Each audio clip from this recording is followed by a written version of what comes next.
purpose of this video is to talk about how to title your lit paper once you've mostly finalized it, or at least to come up with a working title as you are drafting your essay.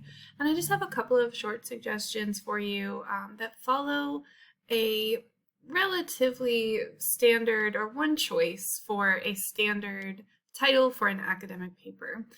So this is the structure of what one professor of mine in the past has called the sexy title : smart title. So the concept here is that you'll have a two-part title. And the first part, the part that comes before the colon, is the sexy title. It's an interesting but relatively vague title, and its purpose is just to captivate your reader's attention. By itself, the title is not effective because it doesn't really help your reader understand the content of your paper or your argument or thesis statement. So on its own, the title is just a little too vague.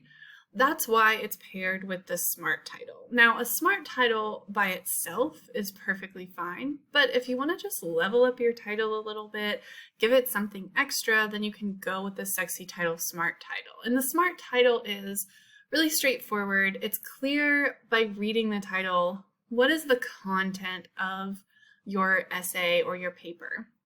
You don't really want to label your papers as essay 1 or lit paper or English essay. You want to really give every paper that you write a title that reflects the content and as much of the thesis statement as you possibly can. So that's the smart title. What does this look like in practice? Here are some titles for scholarly articles that have actually been published, and you can see that each of these brings in before the colon sort of like an interesting, curious title. We would call that the sexy title.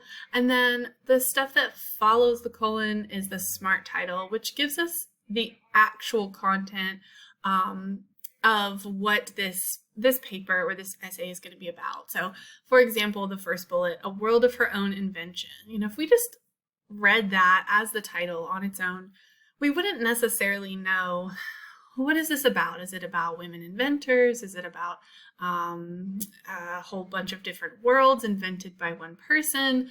Who is that person? It's definitely ambiguous. But then the smart title that follows the colon gives us a lot more information. So teaching Margaret Cavendish's Blazing World in the Early British Lit Survey and beyond. Now we really know, do I want to read this essay? Do I want to read this paper?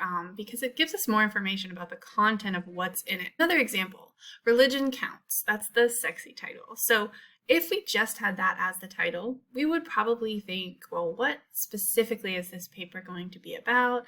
What's the argument that's going to be made? I mean, we get a little bit of information, but not a lot of information to really understand the specifics of this paper. So then we go into the smart title, which is Faithful Realism and Historical Representation in George Eliot's Romola.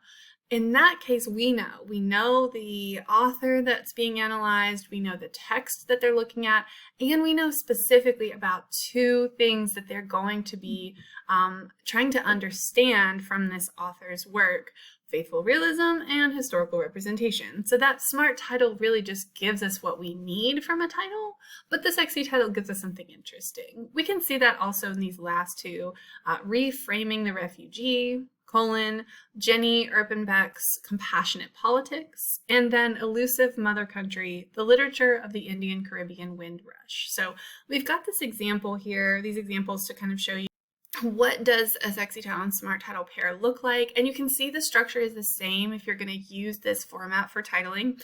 You're always going to start with that sexier title and then use a colon and follow it up with your smart title. So if you want to level up your titles when writing a paper, then try out this format.